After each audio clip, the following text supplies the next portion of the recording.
Hey guys, Cat569 here, and today, as you might have seen from the title of the video, I'm going to be explaining CSAT in Arma 3.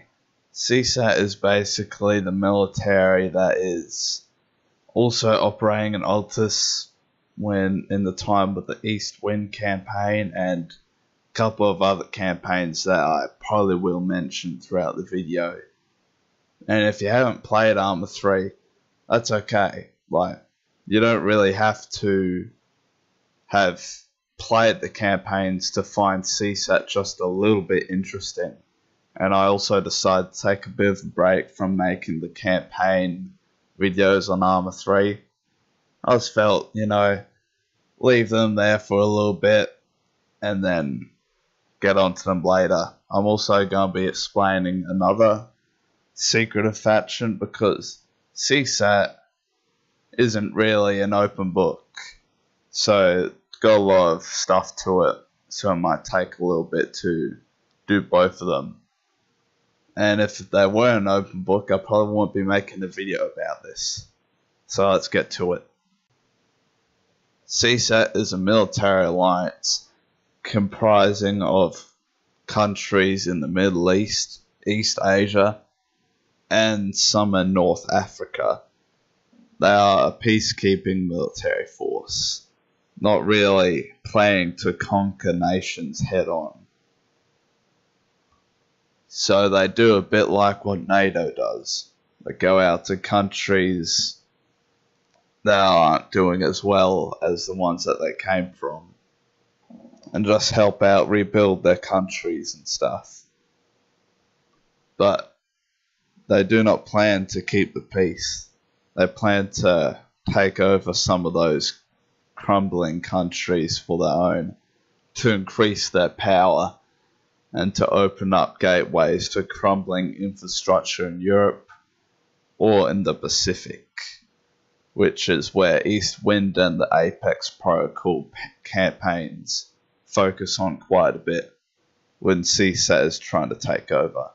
Because they've got a lot of phases and of course protocols in place to ensure that if they do have a peacekeeping force on the island or nation, that they would eventually take it as their own, be the fighting hand behind it. The first protocol CSAT uses to capture a nation or island is called the Apex Protocol. That is the first phase of the Apex Protocol, when they send in small special forces teams to link up with local guerrillas, train them, arm them, and maybe do some of the guerrillas' dirty work for them to kick off a revolution, and then they just leave them to it.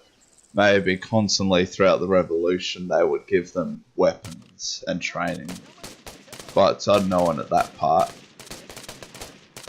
And that would basically give the leeway for peacekeeping forces, which CSAT would be one of the first nations to put their hands up and say, yes, we've got enough supplies and manpower to help control the guerrillas.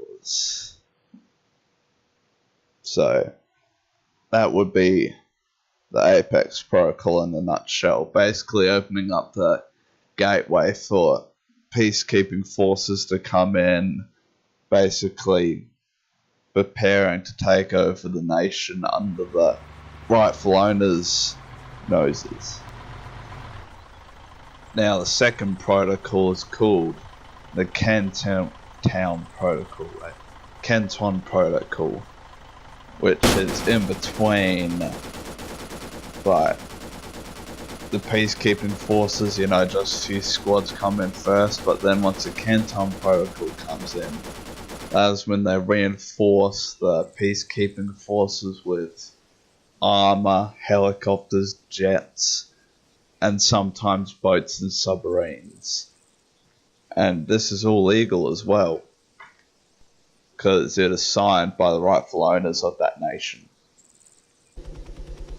which should make it very handy for CSAT to do all that. And they will basically be fighting guerrillas, the ones that they train and all that, to just get some more reputation from the nation that's actually controlling the island. So they might get more permission to send more units in. But that's just the Canton Protocol in a nutshell. Just reinforcing the peacekeeping forces that are already there with tanks, APCs, helicopters and jets. So that basically is the base point of their next phase, which is much, much darker. Now, the next protocol's name wasn't specified in any of the campaigns, such as Eastwind and the Apex Protocol. But we do know that this protocol does indeed exist. It is when CSAT takes the country. They either bring in a bunch of new troops, such as a battalion size of CSAT troops, into the nation or island illegally to reinforce the troops that are already there, preparing them to attack. Or they would politically overthrow the government by getting the public side, so the nation would side with CSAT over the corrupt, probably government. CSAT will probably make the government that's in place seem corrupt, so the civilians go with CSAT not because they're scared, but because they think it'll benefit their nation more. Which then, no blood will be shed, it's all there, they got it politically. Or it could be the betrayal side where blood will be spilt, and the nation that they're probably supporting would have no choice but to surrender. The unknown phase on the bloodier side, CSAT would only attack military emplacements. They won't attack towns with a bunch of civilians and stuff in it, so I guess they're a bit sane on that part, since it is against the law of war to attack civilian emplacements in towns and all that. But they'll just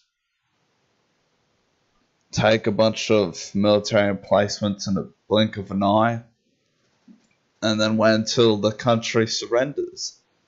And if they don't surrender, they just kill the higher ranks and take it themselves. And pray to God NATO isn't on the island or nation at the time, because that could actually spark off another world war if a couple of NATO squads get shot dead from CSAT personnel. So they're very sneaky about it. They make sure they don't cause World War III in a way. But once they take the nation, they can bring as many troops that they want in there. So if they want to invade any other places around it, like major countries that aren't crumbling, they've got the base point there to ship off troops straight from the island. They might train the troops in the island straight beforehand. But CSAT has always got the upper hand in this protocol. They have got the best armor in the world, the best train in the world, or the best training in the world. And really, they just outsmart most of the nations that they will be attacking by almost 10 out of 10 of the time. Let's talk a bit more about CSAT, shall we? Their camouflage is state of the art. Even though in the Eastwind Protocol how the CSAT were wearing desert cam, even though Altus and Stratus aren't really desert and Mediterranean. They're from the Middle East and stuff. So that sort of makes sense in that part, but you know, they won't go in the snow with their camouflage because that would just be stupid. But in the Asia, the Pacific theater, the Chinese camouflaged CSAT actually do very well in that theater. And CSAT's also got a special forces section or a regiment. It's called the Viper Regiment. There's an unknown amount of people and we don't really know much about it except that they're really only deployed in the first phase Apex protocol when they meet up with guerrillas, arm them, train them and stuff, without NATO or anyone else fighting out. But then they would leave. I don't reckon they would come back, the Vipers. They've got armor that makes sure that they don't get seen in infrared, I think it was, or heat sigs, because those uniforms don't give out any heat, so NATO, if they put on some heat sigs around the area to see if there's any guerrillas, they won't see through the scrub some heat signatures, because Viper has a special type of uniform that makes them so that they don't get picked up on the heat signatures, which is very useful in the Pacific where trees are basically everywhere. But in the Pacific theater, that's basically where the uniforms are best suited. Because in the Mediterranean, there's open fields and NATO doesn't really use heat signatures there, just night vision and normal vision without the stuff on.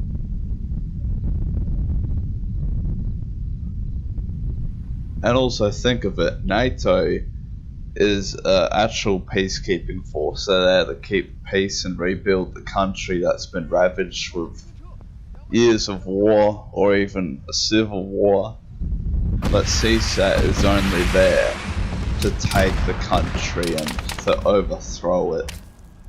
So they might be able to get closer to Europe or closer to the United States or anything like that. Or Australia in that perspective.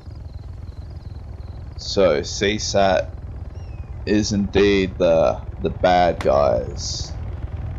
Even before the Eastwind, like the Eastwind campaign, CSAT and NATO were really like on edge, because NATO sort of knew some of the protocols that they were using, so NATO emplacement on the Eastwind campaign knew that they were going to get pushed out and CSAT was going to take over. Because Eastwind was sort of between the finishing of the Apex protocol, but before the Canton, if that's right, Canton, I think that's right. Canton protocol has come around as well, so in between Apex and Canton protocol, which that basically sums up all the phases as well, so that's basically it. But CSAT has also got a trick up its sleeves. They have got an earthquake device. Because if like the country doesn't call in peacekeeping forces from first world nations just because of a little guerrilla insurgency, then maybe an earthquake will make sure the nation would call in backup. But the Eastwind Device, which is what the earthquake device is called, has never been really used. It's only been used a couple times just to make like the people and the armies all a little anxious. since it will destroy some buildings, but it wouldn't really sink a whole island or make a bomb miss its target. Even though the Brits throughout the Eastwind campaign were just solidly looking for the Eastwind device for their own uses, but which basically means that they're attacking the actual governments without them knowing. If earthquakes destroy a capital, you know, they probably won't blame a natural disaster on CSAT, would they? That'd be crazy. They should have been, because that's what happens. They've got an earthquake device, which gives them the upper hand slightly above NATO. But there's only one in existence as far as we can tell. The Brits. I'm not gonna spoil anything. That was Arma 3, CSAT explained. The next episode or next video, whatever you want to call it, is going to be set around the Brits, because they're really closed doors. They're a bit more closed than CSAT is, because you would expect the British to be friendly and stuff and not wanting to take over islands like CSAT is. But yeah, that's next episode. Cat569 out for now.